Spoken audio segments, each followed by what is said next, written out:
Hello दोस्तों, आप सभी का स्वागत है एनिमे की इस दुनिया में। तो इस एपिसोड के स्टार्टिंग में हमें 2000 साल पहले का डीमन किंगडम दिखाया जाता है, जहां पर एक इंसानी बच्चा भागते हुए महल के अंदर जाने की कोशिश कर रहा था, लेकिन गार्ड्स उसे रोक लेते हैं। दरअसल वो बच्चा डीमन किंग से मिलकर उन्हें कोई जरूरी बात बताना चाहता था, लेकिन गार्ड्स कहते हैं कि डीमन किंग अब इस दुनिया में नहीं रहे हैं, इसलिए तुम उनसे नहीं मिल सकते हो। इसके बाद सीन स्पिरिट फॉरेस्ट में शिफ्ट होता है, जहाँ पर एनोस और लीनो फ्लावर गार्डन की तरफ जा रहे थे। इस दौरान एनोस लीनो से पूछता है कि क्या तुम स्पिरिट की र्यूमर्स को चेंज करके उस पर्टिकुलर स्पिरिट के नेचर को भी चेंज कर सकती हो। जिस पर लीनो थोड़ा सोचती है और फिर बताती है कि एक स्पिरिट के लिए र्यूमर्स ही सब कुछ है और डीमंस और ह्यूमंस की तरह वो पुनर्जन्म नहीं ले सकते हैं। इसलिए हमने अगर किसी स्पिरिट के र्यूमर्स के साथ छेड़खानी की तो उससे उसके नेचर के साथ भी छेड़खानी की जा सकती है। और क्योंकि मैं तो मदर ऑफ ऑल स्पिरिट हूँ, इसीलिए मैं स्पिरिट्स के र्यूमर्स को चेंज भी कर सकती हूँ। अब ये सारी बातें सुनकर एनोस सोचता है कि फेक डीमन किंग का नाटक भी इसी टाइम में शुरू हुआ था,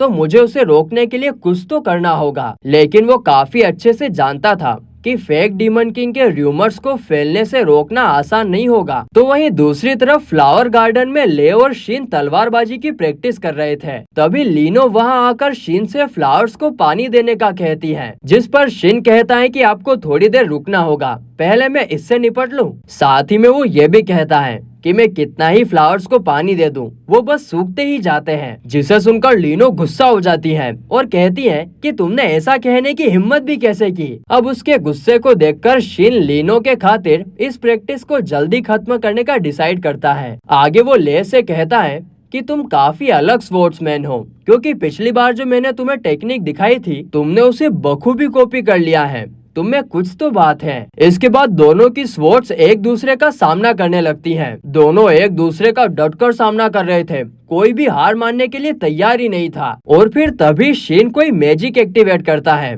जिसे देखकर ले समझ जाता है कि अब वो यहाँ पर कोई मैजिक यूज नहीं कर सकता है। तभी एकदम से शीन ले पर अटैक कर देता है, जिसे टाइम रहते ले रोक तो लेता है, लेकिन थोड़ी ही देर बाद उसके शोल्डर में से ढेर सारा खून निकलने लगता है, जिसे देखकर लीना को समझ नहीं आता कि जब ले ने उसके वार को रोक लिया था तो उसके शोल्डर पर कट कैसे आ गए। इस पर शीन कहता है कि उसकी स्वॉर्ड एक स्पेशल ब्लेडलेस टेक्निक से बनाई गई है, जिसकी वजह से वो कभी भी प्रेजेंट में काम नहीं करती है, बल्कि वो पास्ट में जाकर अपोनेंट को नुकसान पहुंचाती है। यानी कि जब शीन ने मैजिक को डिसेबल किया था तभी उसकी स्वॉर्ड ने ले को चोट पहुंचा दी थी, और फिर ले को कुछ टाइम बाद इसका पता चला। यह सुनकर ले पूछता है कि क्या यही टेक्निक तुमने हीरो कानन पर भी यूज की थी, जिस पर शिन कहता है कि नहीं, अनफॉर्चुनेटली ये टेक्निक डिस्कवर होने से पहले ही वॉर खत्म हो चुकी थी, वरना मैं इसे जरूर यूज करता। इसके बाद शिन लीनो और टीटीस के साथ फ्लावर्स को पानी देने के लिए जाता है, और इस बार भी पानी डालने के बाद फ्लावर्स मुरझाने लगते हैं। और पूछने पर लीनो बताती है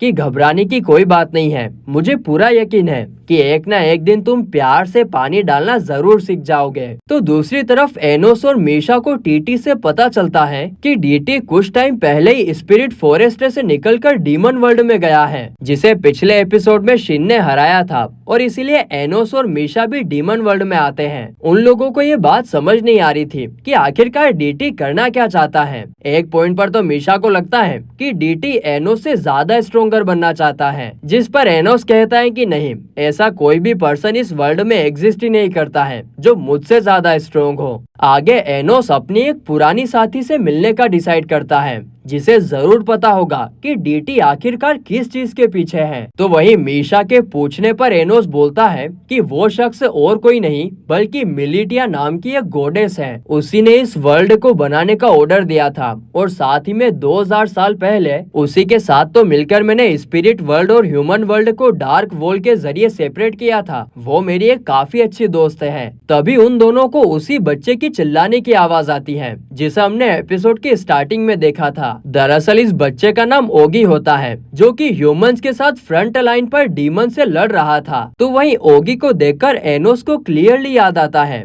कि ओगी उसके यहाँ पर कैद था, लेकिन उसने तो उसे छोड़ दिया था। लेकिन यहाँ पर आगे हम देखते हैं कि डीमंस का जनरल ओगी को एक स्टेडियम में लेकर जाता है, जहाँ पहुँचते ही वो उसे काफी बुरी तरीके से एकदम बेरहमी से पीटने लगता है, क्योंकि फ्रंट लाइन पर जो वॉर हुई थी उसमें ह्यूमंस के जनरल जग्गा ने उसके बेटे को काफी बेरहमी से खत्म कर दिया था, और आज उसी का बदला वो ओगी को खत्म करके लेने की फिराक में है, और इसीलिए वो ओगी को काफी बुरी तरीके से पीटने लगता है। इतनी बेरहमी से पीटते वक्त ओगी उससे अपनी जान की भीख भी मांगता है कि प्लीज मुझे माफ कर दो, मुझे जाने दो प्लीज। लेकिन डीमंस के जनरल को कोई दया नहीं आती है। उसके अंदर काफी गुस्सा भरा हुआ था, क्योंकि उसके लड़के ने भी ह्यूमंस के सामने ऐसे ही जान की भीख मांगी थी, लेकिन उन्होंने उसे नहीं बख्शा था। तो वहीं ओगी के चीखने चिल्लाने की आवाज दूर खड़े इनविजिबल एनोस और मीशा भी साफ साफ सुन रहे थे। हालांकि मीशा तो उसे बचाना चाहती थी, लेकिन एनोस कहता है कि अगर हमने अभी उसे बचा लिया तो हम पास्ट को चेंज कर बैठेंगे, जो कि मैं नहीं करना चाहता। तो दूसरी तरफ जनरल ओगी को अपने मैजिक से जला देता है, मगर अगले ही पल आंख पूरी तरीके से गायब हो जाती है, और ऐसा करने वाला और कोई नहीं बल्कि अपना हीरो एनोस होता है। फिर एनोस थके हारे ओगी को सुला देता है, और फिर वो डीमंस के जनरल से कहता है कि क्या ओगी ने तुम्हारे बेटे को मारा था जो तुम उससे रिवेंज ले रहे हो, और क्या डीमन किंग ने तुम लोगों को इनोसेंट लोगों की जान से खिलवाड़ करने की परमिशन दी है? अगर तुम इनोसेंट लोगों को खत्म कर रहे हो तो तुम में और उन इंसानों में कोई डिफरेंस नहीं है। अब इतनी अच्छी बात सुनकर जनरल कोई शांत नहीं होता है, उल्टा उसे और ज्यादा गुस्सा आ जाता है और वो एनोस पर ही अटैक कर देता है। उसके अटैक के कारण वहाँ पर काफी बड़ा धमाका होता है, लेकिन जब सब कुछ शांत होता है तब जनरल की आंखें फटी की फटी रह जाती हैं, क्योंकि एनोस अभी भी अपने पैरों पर ही खड़ा था। आगे डीमन जनरल के पूछने पर एनोस बोलता है कि मैं तुम्हारे हेड को काफी अच्छी तरीके से समझ सकता हूँ,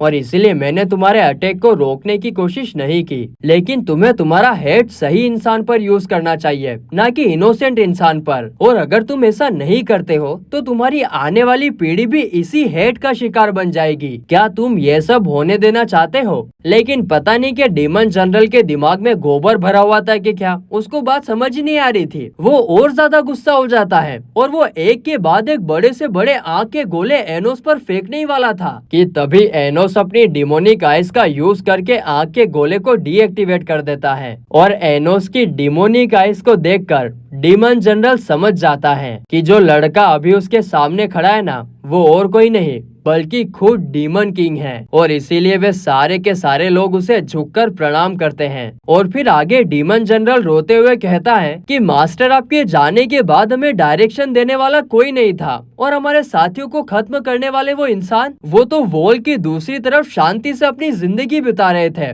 हम करे तो क्या करें, उनके प्रति हमारा हेट कम ही नहीं हो रहा है। जिस पर एनोस कहता है कि शांत हो जाओ, डीमन किंग अब से 2000 साल बाद एक पीसफुल टाइम में आप सभी का इंतजार कर रहा है। इसके बाद एनोस ओगी को एक जगह पर लेटा देता है, साथ ही में उन लोगों को वहाँ पर मैजिक स्वॉर्ड ऑफ डिस्ट्रक्शन के एनर्जी सिंबल्स भी दिखाई देते हैं, और एनोस के अनुसार इस टाइम में उसके अलावा और कोई नहीं है जो मैजिक स्वॉर्ड ऑफ डिस्ट्रक्शन को यूज कर सके। यहाँ पर उसका ये भी मानना होता है कि अब वो इस टाइम में आ ही गया है तो वो फेक डीमन किंग को जन्म लेने से रोक सकता है, ताकि 2000 साल बाद उसके लोग शांति से जी सके। बस इतना कहने के साथ ही वो अपने असली रूप यानी डीमन किंग के रूप में अपीयर होता है, और अब तक ओगी को भी होश आ चुका था। वो डीमन किंग को देखते ही उसके गले लग जाता है। वो गले लगते ही काफी इमोशनल हो जाता है और कहता है कि उसके लोगों पर किसी अजीब से मॉन्स्टर ने अटैक कर दिया, जिसके कारण सब लोग मारे गए, लेकिन मैं जैसे तैसे करके वहाँ से भाग निकला। आगे एनोस के पूछने पर ओगी उन मॉन्स्टर के चेहरे दिखाता है जो कि ड्रैगन होते हैं। एनोस के हिसाब से ये ड्रैगन तो काफी पहले विलुप्त हो चुके हैं,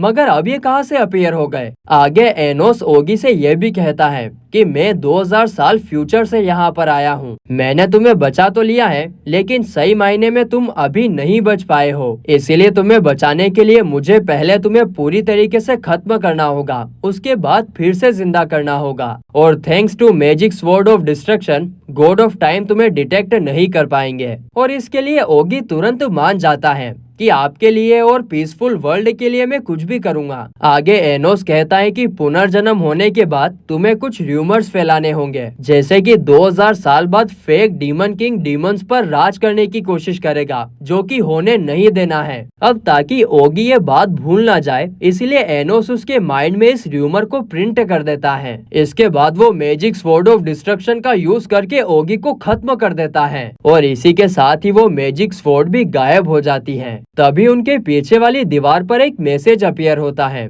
जिसमें लिखा होता है कि डीमन किंग, हम 2000 साल बाद जरूर मिलेंगे, वो भी लव के साथ। जिसे सुनकर एनोस को काफी ज्यादा अजीब लगता है, क्योंकि इस टाइम में लव जैसी फीलिंग अगर किसी के पास हो तो वो काफी अजीब बर्ताव करता है। आगे एनोस अपने मैजिक से जानने की कोशिश करता है कि वो मैसेज किसने लिखा था, लेकिन उसे कुछ भी पता नहीं चलता है और इसीलिए फिर वे लोग रात तक का इंतजार करने का डिसाइड करते हैं। और फिर एक और मैसेज अपीयर होता है, जिसमें लिखा था कि डीमन किंग, डीटी इस वक्त सिमेट्री में है और मैं उम्मीद करती हूँ कि 2000 साल बाद का डीमन किंग जरूर पीसफुल टाइम में रह रहा होगा। अब इस मैसेज को पढ़ने के बाद एनोस समझ जाता है कि यह मैसेज उन्हें और कोई नहीं बल्कि मिलिटिया भेज रही है, जो कि कहीं से भी उनको देख सकती थी। इसके बाद वे दोनों सिमेट्री में आते हैं, जहाँ पर कई सारे डीमंस को दफनाया गया था। उन्हें देखकर एनोस को काफी ज्यादा बुरा लगता है कि वे लोग अपनी आखिरी सांस तक उसका साथ देते रहे। वे सभी एनोस के सपने को साकार करना चाहते थे।